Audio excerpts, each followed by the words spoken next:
Hey, what is up guys? Welcome back to the channel and welcome back to Gran Turismo 7. So after nearly 9 months of being away, the glitch for the rotation in the Legends car dealership for the Suzuki Escudo has been fixed and it's finally returned. So if you didn't know, there was two cars that were suffering from this glitch, one being the Suzuki Escudo Pikes Peak and the other being the Ford Roadster. Now the fix was known for the Suzuki about a week ago when the update dropped 1.31.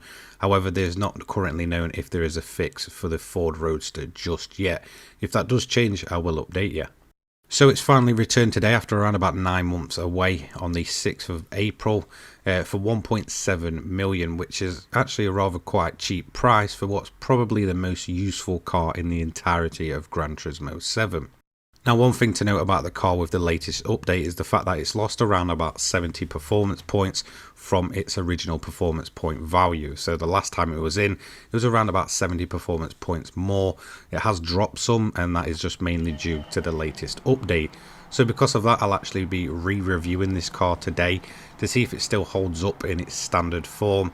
We'll obviously take it around the hot lap of the Nordschleife, test it out and just see how it feels in its bog standard form. Now when it comes to this car, it is perhaps the most useful car in the entire game. That's because it's able to be built in so many different ways. It's able to be run at pretty much every event. The only event it's realistically not very good at is the 800 pp Spa event, and that is mainly because it doesn't have headlights. So that is realistically the only downside this car has. Apart from that, it can be built in many different ways, whether you want a fuel saving build, whether you want a high performance build.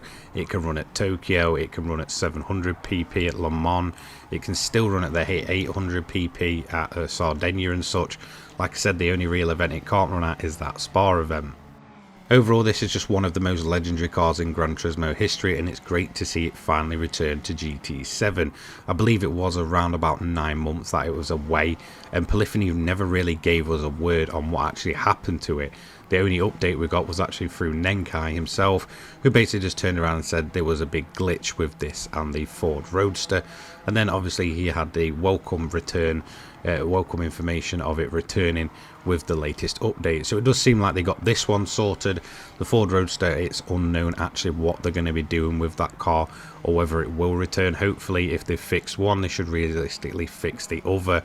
But to be quite honest, the Ford Roadster is not half as useful as the Suzuki. The Suzuki is overall just the better car, so it's good to see that they finally fixed, I guess, the better car first.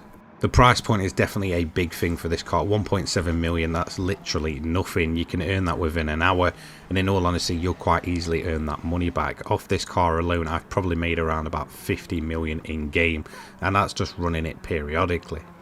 So should you go ahead and purchase this car right now? In all honesty, yes. We never know what could happen to these cars, and that's why I'd always say as soon as an update's out, grab the cars as quick as you can, just in case the same thing happens. If it's happened once, it can probably happen again.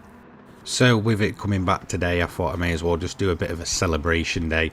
So I'll have my re-review of the car, and I'll also have a money method for 600 pp Tokyo going up later on, which is a bit of a different build and a bit of an update on the 1.30 build that I had up for this. That build doesn't really work anymore. I feel like the new build is a massive improvement, much more grippy, and whilst it's a little bit more down on power than that previous build, it's certainly a better drive overall.